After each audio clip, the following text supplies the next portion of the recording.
Eu queria começar essa palavra introduzindo um pouco da história de Neemias. A gente vai ver em Neemias, logo no primeiro capítulo, que ele recebe uma visita de um parente dele. E lá no versículo 2, a gente vai ler aqui, se vocês quiserem abrir, Neemias 1, do versículo 2.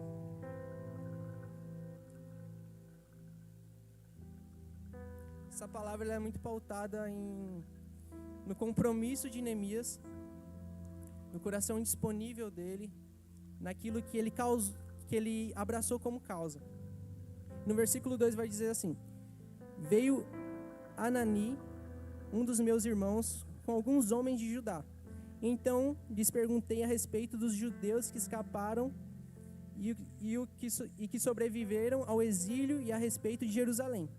E eles me responderam: os restantes, os que sobreviveram ao exílio e se encontraram lá na província, estão em grande miséria e humilhação. As muralhas de Jerusalém continuam em ruínas e os seus portões foram destruídos pelo fogo. Neemias vai dizer: quando ouvi essas palavras, eu me sentei, chorei e lamentei por alguns dias. Fiquei jejuando e orando diante de Deus dos céus. E eu disse: ah, Senhor, Deus dos céus, Deus grande e temível, que guardas a aliança e a misericórdia para com aqueles que te amam e guardam os teus mandamentos. Estejam atentos os teus ouvidos e os teus olhos abertos para que atendas a oração do teu servo, que hoje faço diante de ti, dia e noite, pelos filhos de Israel, teus servos. Então Neemias, ele recebe uma notícia que entristece o seu coração. Ele recebe a notícia que o seu povo estava em miséria, estava em ruínas. E logo em seguida, quando ele recebe essa notícia, o coração dele talvez começa a se indignar, a sentir uma indignação santa, dizendo talvez: cara, eu não posso deixar o meu povo desse jeito. É a minha família, eu não posso deixar com que eles fiquem desprotegidos. E vai se passar 3 meses, até que ele vai falar com o rei. E a gente vai ver que depois de muita oração, nesses 3 meses ele passou orando. E ele vai diante do rei. E o rei, ele era copeiro do rei, então ele tinha um certo relacionamento com o rei. O copeiro do rei era aquele que experimentava o vinho, que experimentava... Valeu, Isadora. E ele experimentava o vinho do rei, então ele estava à mesa com o rei, ele estava num lugar de relacionamento com o rei. Mas ele era um escravo, olha o privilégio que ele tinha. Os judeus foram para lá, muitos talvez eram servos ali, escravos mesmo, mas ele estava à mesa com o rei, então ele tinha um privilégio ali. E ele vai até o rei, e o rei nota que ele estava com um semblante triste. E o rei fala, no versículo 2, versículo 2: então o rei me disse: por que o seu rosto está triste se você não está doente? Isso tem de ser tristeza do coração. Então fiquei com muito medo e lhe respondi: que o rei viva para sempre.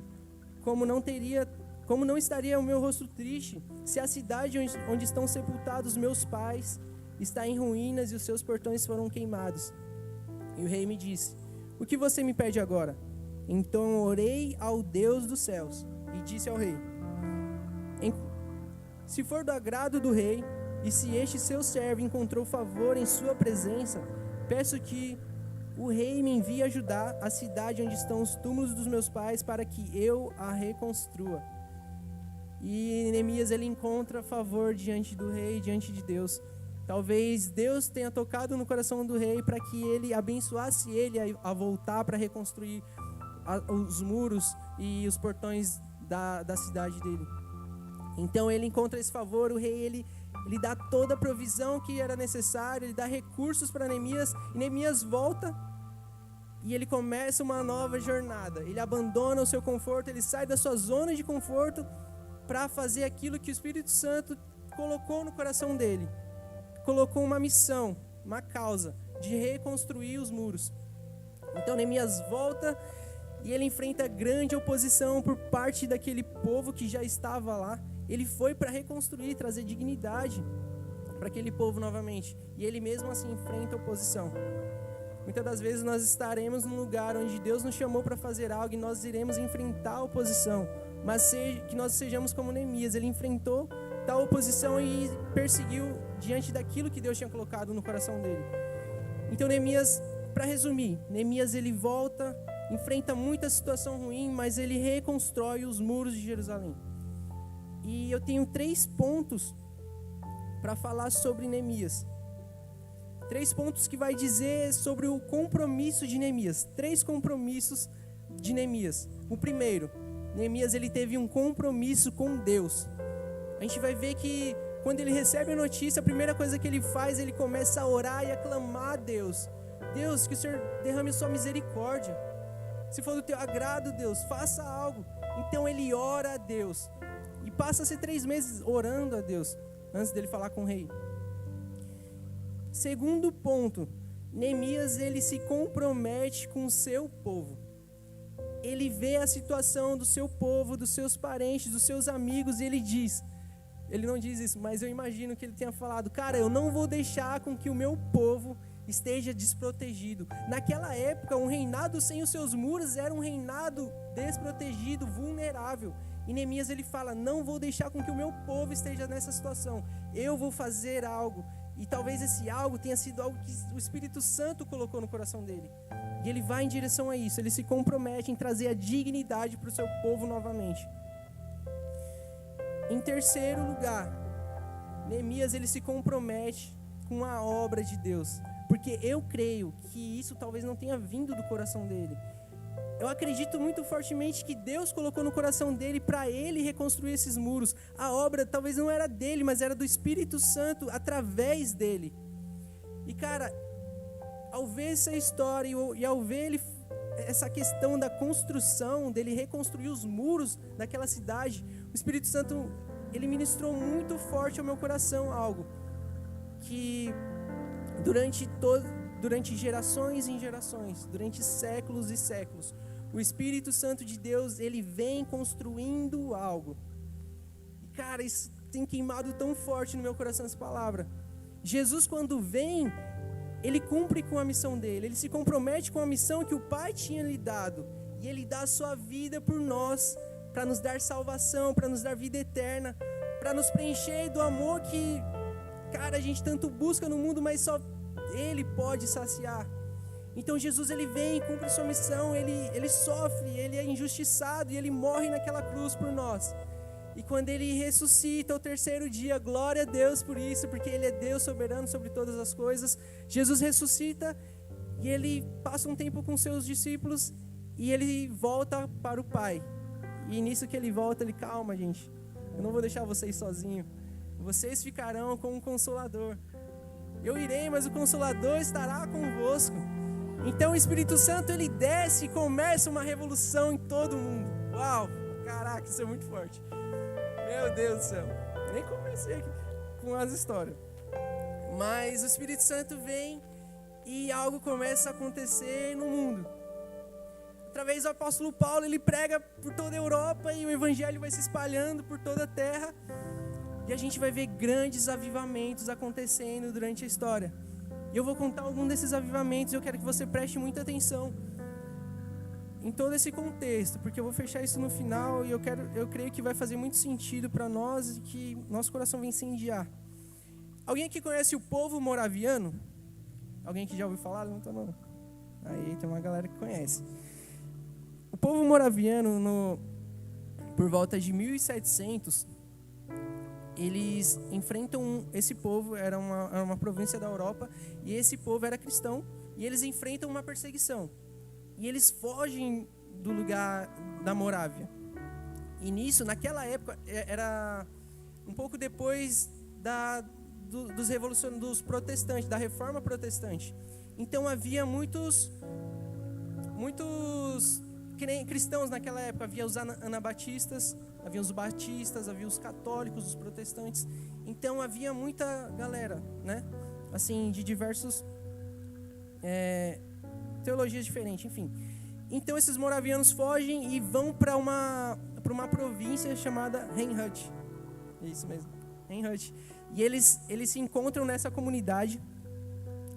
E os moravianos, eles formam uma comunidade com aproximadamente 300 membros ali, 300 pessoas, com teologias diferentes. A galera era desunida e era um brigando com o outro. E é uma loucura. E nisso Deus, ele levanta um líder para esse povo. E esse líder, ele institui uma lei, falando assim, várias leis, mas entre uma delas era essa. Para vocês ficarem nessa comunidade, eu quero que vocês façam algo, que vocês foquem naquilo que lhes é comum. Porque eles tinham muitas teologias diferentes. Então ele fala, que vocês foquem naquilo que lhes é comum. E aí o povo, ele começa a andar em unidade. Uau! Cara, e por conta dessa unidade, eles começam a experimentar de um grande mover.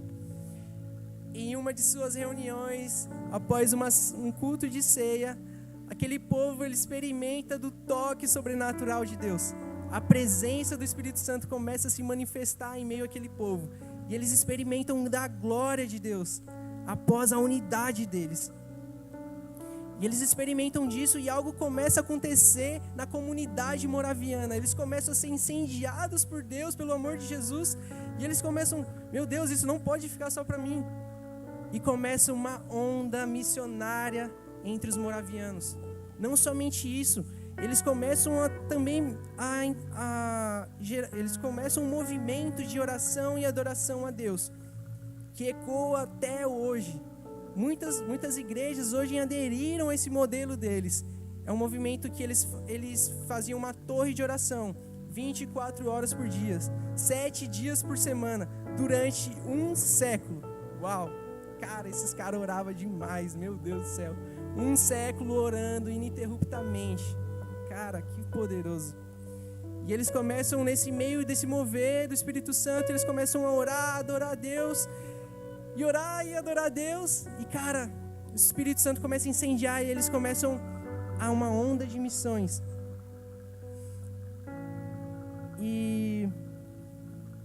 Amém. E nessa época eles começam uma onda de missões. Eles vão para a África, para a Groenlândia, para a América. Eles são conhecidos como os maiores missionários de todos os tempos. E existiam 2 jovens missionários, 2 jovens moravianos, que eles encontram uma ilha onde havia 2.000 escravos nessa ilha. E eles veem uma oportunidade, cara, eu não posso deixar com que esses 2.000 escravos morram sem que eles conheçam a Jesus. E esses 2 moravianos, eles tentam entrar nessa ilha, mas eles não conseguem, porque o dono da ilha não deixava com que nada de religião entrasse lá. Então o que esses 2 jovens moravianos eles fazem? Eles vendem a própria vida para entrar nessa ilha. Eles se venderam como escravo por uma causa, cara. Eles morreram pela maior causa das suas vidas. Eles deram as suas vidas em prol do evangelho, em prol daqueles 2.000 escravos. E a história diz que quando ele estava no navio partindo, seus familiares chorando, seus amigos chorando por eles, e eles dizem uma frase: que o cordeiro que foi imolado receba a recompensa do seu sofrimento. Uau! Cara, eles entenderam que a causa mais importante da vida deles era Jesus, e era levar Jesus para as pessoas. E esse povo moraviano, eles começam a se espalhar por todas as nações, começam a se espalhar pelo mundo, e um grupo deles vão para a América. E eles vão de navio para a América. E nisso, eles começam a enfrentar uma grande tempestade. E o navio chega a quase naufragar, mas algo acontece. Eles começam a adorar a Deus, eles começam a ficar em paz. E um homem que estava nesse navio, ele começa a ver: meu Deus, por que esses caras, esses loucos estão ficando em paz? A gente está morrendo, está quase morrendo, porque eles estão em paz. E aí, esse homem, ele fica impactado com aquilo que ele está vendo. E o povo moraviano vai e começa a indagar ele: mas você conhece Jesus de verdade? Mas esse cara, ele era pastor. Claro que eu conheço. E ele estava indo para uma viagem missionária para a América para pregar para os índios. E ele começa a ficar encucado com aquilo: meu Deus, eu tenho medo da morte, mas esses caras não têm medo da morte. Meu Deus, o que é isso? E esse cara, ele se chamava John Wesley. E John Wesley vai para a América E quando ele volta frustrado dessa viagem, ele continua com seu relacionamento com esses moravianos, e ele diz uma frase, retornando para a Inglaterra. Ele veio da Inglaterra, foi para a América pregar para os índios, volta, e ele diz: fui para converter os índios, mas quem me converterá? Cara, ele percebeu algo, ele não era nem convertido, meu Deus, ele foi pregar para os índios. E ele é tão impactado com aquele povo moraviano que tinha entendido, tinha experimentado da glória de Deus, da presença manifesta. Eles buscaram essa presença, eles entenderam o amor de Jesus, e impacta a vida de John Wesley. John Wesley, durante uma reunião, um encontro dos moravianos, ele tem uma experiência que ele diz. Ele estava nessa reunião e ele fala assim: eu tive o meu coração estranhamente aquecido. Uau, ele teve o encontro dele com Jesus naquele momento. Naquela reunião dos moravianos, ele teve o seu encontro com Jesus, sua experiência pessoal. E ele percebe, cara, que a vida dele era para esse Jesus que ele tinha conhecido, para esse Jesus que o coração dele foi aquecido de tal forma que sua vida foi transformada. Se você aqui é novo, eu declaro que hoje você vai sentir o seu coração aquecido pelo poder de Deus. Amém?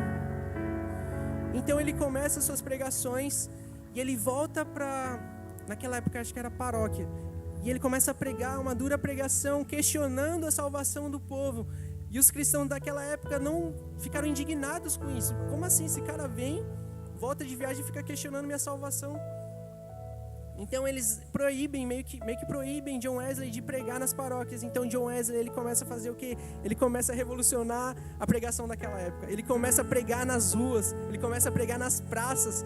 E eles usavam de uma estratégia que quando o povo ia trabalhar, ele já estava lá pregando, porque ele sabia que as pessoas, ao irem para o serviço, iriam ouvir ele, iriam ouvir o evangelho de Deus.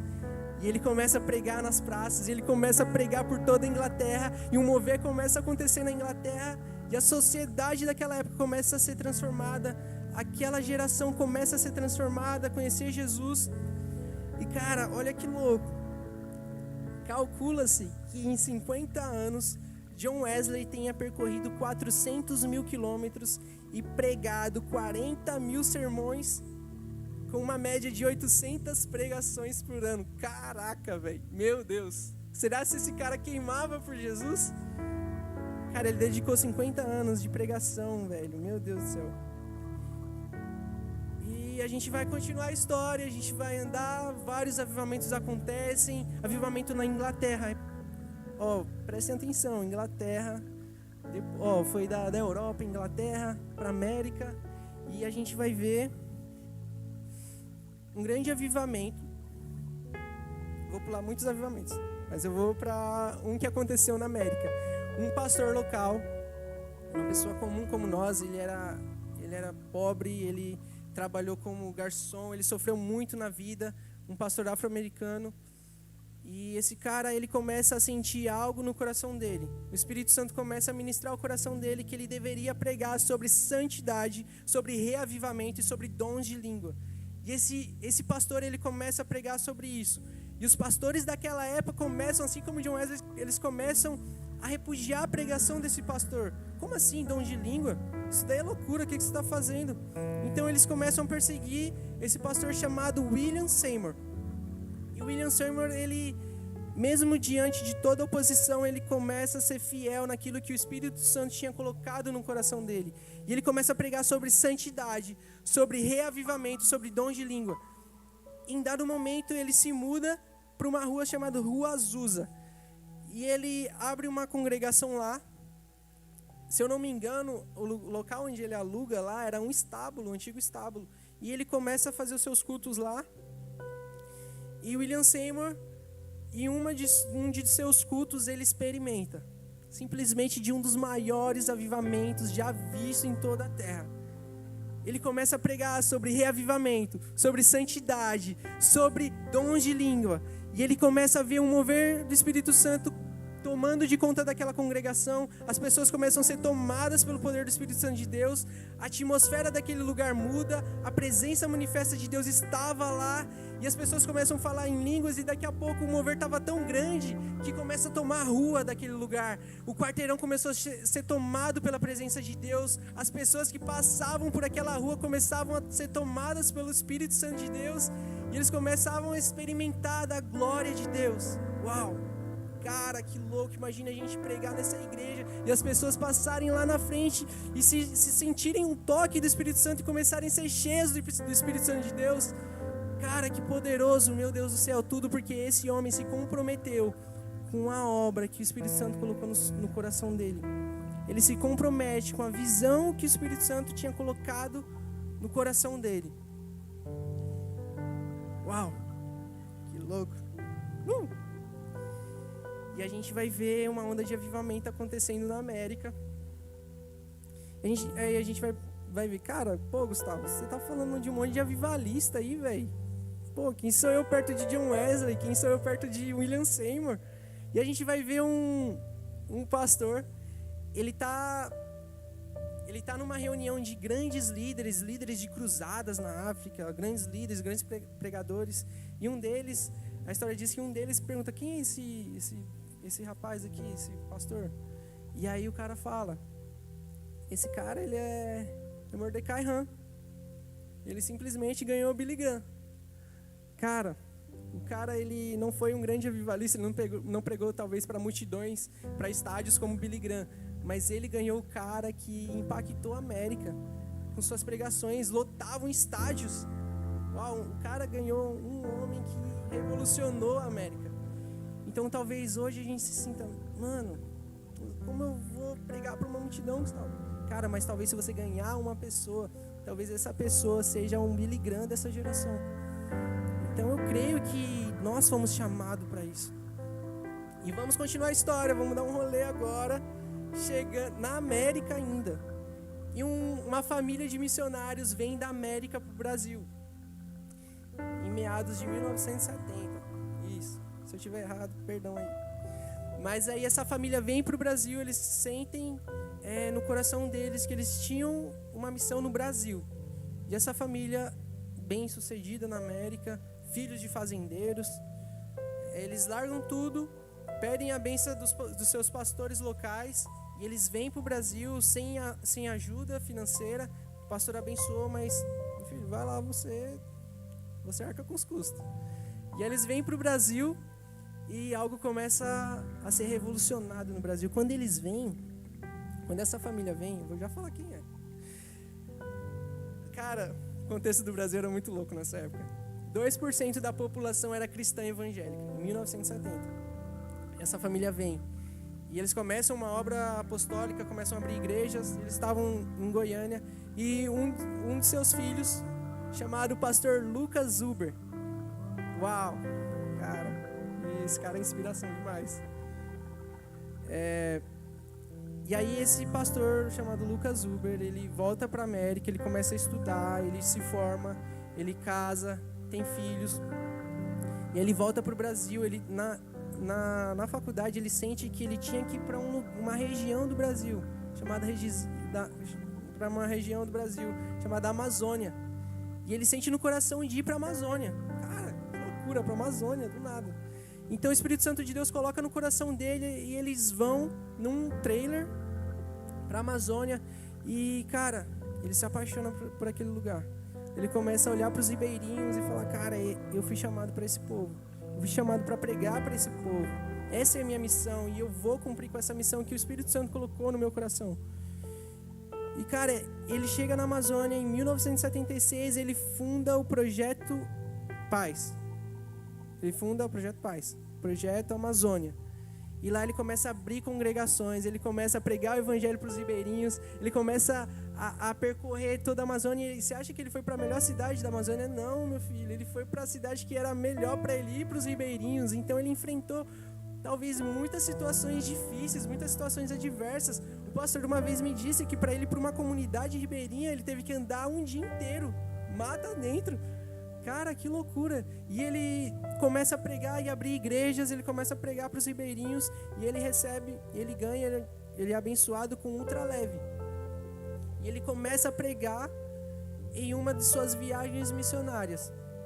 Um cara que tinha abandonado todo o conforto da América, que tinha abdicado de tudo aquilo que ele poderia viver tranquilamente na América. Ele era estudado, ele poderia muito bem ser muito rico financeiramente, ele poderia ter seguido uma carreira profissional incrível, mas ele abre mão de tudo aquilo para perseguir e se compromissar com a causa que o Espírito Santo tinha colocado no coração dele. E ele, em uma de suas viagens missionárias, o ultra leve dele cai e ele morre simplesmente fazendo a missão da vida dele. Ele dá a sua vida em prol do Evangelho. E o pastor Lucas Huber, ele diz que o seu objetivo era plantar 100 mil igrejas, primeiro na Amazônia, depois em todo o Brasil e depois no mundo. Cara, nós estamos sobre um legado. E já é realidade isso, gente. O Brasil já é cheio de Paz Church. Nós temos Paz Church em todo o Brasil. Nós estamos expandindo para as nações. Já tem Portugal, Itália. Cara, o Mateus e a Bia foram lá e, velho, o coração deles queimaram por aquela nação, velho. Meu Deus, nós estamos sobre um legado, gente. A nossa igreja está sobre um legado poderoso. Eu e você fazemos parte disso. Essas 100 mil igrejas serão abertas por muitos de vocês. Eu creio nisso, eu declaro isso. Nós iremos queimar por essa causa. Em nome de Jesus. Amém. E agora eu vou contar uma história. Passou alguns anos depois disso. Eu estava em Barueri. E aí um dos meus amigos me convida para uma festa. Mano, vamos numa festa ali, vai ser lá no centro de Barueri. É o Difflin Fest. Eu, pô, legal, Difflin Fest, vou lá, vou me arrumar aqui, bora lá. E aí chego eu lá no Ginásio Cultural de Barueri, lugar imenso, muito grande. E eu lá com intenções erradas, me perdoe Jesus por isso. E aí eu chego lá e eu vejo uma atmosfera totalmente diferente daquilo que eu esperava. E eu começo a ver, eu chego naquele lugar e eu vejo centenas, talvez milhares de jovens naquele lugar, adorando a um único Deus. E cara, meu coração é impactado naquele lugar. Eu começo a ver, mano, mentira, pô. Sério isso? Esses jovens estão adorando a Deus de fato? Porque, mano, de verdade, na minha concepção, eu como um adolescente jovem, cara, é impossível. Eu sou de um contexto cristão, evangélico, meus pais são... Eu nasci num lar cristão. E pra mim, naquela época, era impossível. Eu, como jovem adolescente, eu renunciar às coisas do mundo pra viver pra Deus. Eu falava que, quando eu tivesse 28 anos, eu ia abandonar o mundo, ia me converter e ia casar. Porque pra mim era impossível largar as coisas do mundo. E aí eu vejo aqueles jovens, eu fico assim, cara, que loucura, velho. Olha o tanto de jovens apaixonados por Jesus. Sabe, eu no contexto de igreja tradicional, eu nunca tinha visto aquilo antes. E eu vejo uma geração apaixonada por Jesus, louvando e adorando. E eu, caraca. E uma semente é plantada no meu coração. E anos após, eu venho para São Luís, Deus me tira daquele lugar. Amém por isso. E eu começo a fazer faculdade e na minha sala de aula eu encontro com uma pessoa diferente do restante. Eu vejo um cara assim que ele era totalmente diferente, cara. E, cara, meus olhos brilham a falar desse cara porque ele é top. E aí eu vejo esse cara, ele tá totalmente diferente daquela galera. Tinha uma luz nele, o caráter dele era diferente. E eu comecei uma amizade com ele, ele começou a falar de Jesus pra mim. E aí ele falou, eu perguntei, mas você é de que igreja, mano? Ele falou, mano, sou da Igreja da Paz. Eu fiquei, uau, como assim? Igreja da Paz em São Luís, sério? E aí ele vai e me apresenta. Esse cara é o grande evangelista Mateus Alves, grande missionário. Amém, amém, pela vida do Mateus, cara incrível, referência. E aí minha vida começa a ser impactada por esse jovem que tinha se comprometido com a causa Difflin. Ele não era Difflin somente no culto, porque Difflin não é um culto, é um movimento. E ele se comprometeu com a causa Difflin. Na faculdade ele começa a impactar a minha vida. Minha vida é transformada. Eu vivi tanto tempo na igreja, mas eu nunca tinha tido a revelação de quem era Jesus. Assim como John Wesley. John Wesley, ele viveu uma vida, mas quando ele vai para uma viagem missionária, ele volta, ele percebe, cara, eu não era convertido. E aí Mateus começa a me rodeando ali, me discipulando. Eu nem sabia, mas ele estava me discipulando. E ele entendeu, cara. Ele entendeu a missão dele. Ele entendeu que Jesus chamou ele para ir e fazer discípulos de todas as nações. vos ensinando a guardar tudo aquilo que vos tenho lhes ordenado. Batizando em nome do Pai, do Filho e do Espírito Santo. Cara, ele entendeu que a missão dele era fazer discípulos. E uau, cara, o que a gente está vivendo no Brasil hoje? Mas eu quero trazer Quero trazer uma parada aqui pra gente refletir. A gente viu, durante todo isso que eu falei, uma construção do Espírito Santo, certo?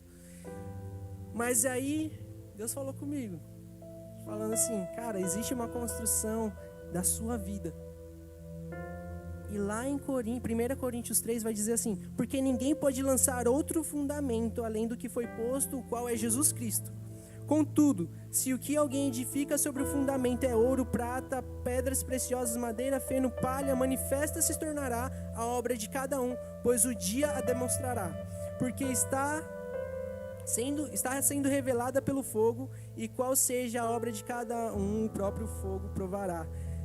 Se permanecer a obra de alguém que sobre o fundamento edificou, esse receberá galardão. Se a obra de alguém se queimar, sofrerá ele dano, mas esse mesmo será salvo. Todavia, como que através do fogo. Existe uma obra sendo construída através da vida de cada um de nós. Mas o que nós temos colocado na nossa construção? Será se nós temos colocado fena, que é tão fácil de colocar ali? Será se é madeira? Ou nós temos procurado as pedras preciosas? Será se nós temos carregado o ouro, que é tão pesado? Meu Deus, Jesus, como eu vou carregar isso para minha construção? Cara, será se nós temos de fato construído algo que vai ecoar pela eternidade? Porque o que nós fazemos hoje é o que vai ecoar ou não para a eternidade. Será queimado e permanecerá ou não? E assim como o pastor Melvin lhe fala, somente uma vida temos e ela logo passará. Somente o que for feito por Cristo permanecerá. E cara, nós vemos hoje... essa mensagem não é para trazer um pesar para vocês, mas sim para nós começarmos a refletir o que nós temos feito. Nós temos que ter em mente que a obra não é nossa, é do Espírito Santo. Nós somos cooperadores, nós somos pessoas que estarão disponíveis para que Ele faça através de nós. E cara, a gente percebeu que houve um grande avivamento na Europa, se espalhou para o mundo, se espalhou para a América. Quando os pastores vêm para cá, 3% da população era cristã evangélica. E sabe quantos cristãos evangélicos tem hoje? Mais de 30%, galera. Meu Deus, o que está acontecendo no Brasil? Cara, aqueles avivamentos que aconteciam na Europa, na América. A América hoje, gente, infelizmente... está passando por um esfriamento espiritual. A Europa hoje, eles dizem que vivem um pós-cristianismo. Cara, nas escolas da Europa ensinam que eles vieram de um Big Bang, gente. Meu Deus, cadê aquela chama de John Wesley?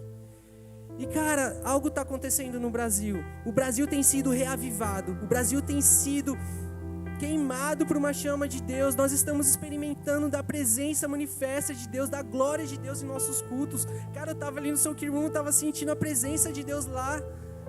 Sabe, nas nossas reuniões de intercessão do Different Prayer, cara, a gente experimenta da glória de Deus. Nós temos livre acesso a isso. O Brasil tem queimado por Jesus. Eu fui para São Paulo agora e eu estava num tempo de mesa com um amigo meu, o Jefão, cara incrível.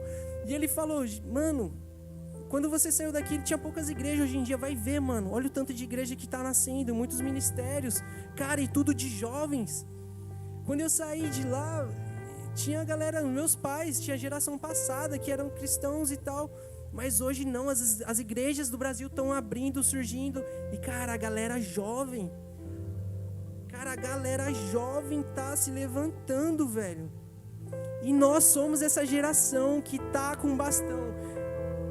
Em Hebreus vai dizer, portanto também nós, uma vez que estamos rodeados por tão grande nuvem de testemunhas, livremos-nos de tudo aquilo que nos atrapalha e do pecado que nos envolve e corramos com perseverança a corrida que nos é proposta, tendo os olhos fitos em Jesus, autor e consumador da nossa fé. Cara, vamos deixar tudo que nos atrapalha, tira todo o pecado que está te envolvendo e vai para Jesus, mano. Começa a olhar para Jesus e correr a corrida que lhe é proposta. Cara, Deus tem algo para fazer através dessa geração. Eu creio que esse Difflin, cara, olha o tanto de gente que já tem aqui. Nós oramos tanto, nós intercedemos tanto, porque para que esse culto Difflin fosse totalmente cheio, que essas cadeiras fossem cheias. Cara, eu já vejo que hoje já tem um grande crescimento. Eu vejo que jovens têm se comprometido com a causa de Jesus. Eu converso com uma galera aqui, cara, a galera queimando por Jesus, a galera, mano, eu quero mais. E eu quero te convidar agora para levantar. Eu creio que o Espírito Santo de Deus, Ele quer acender uma chama no nosso coração hoje.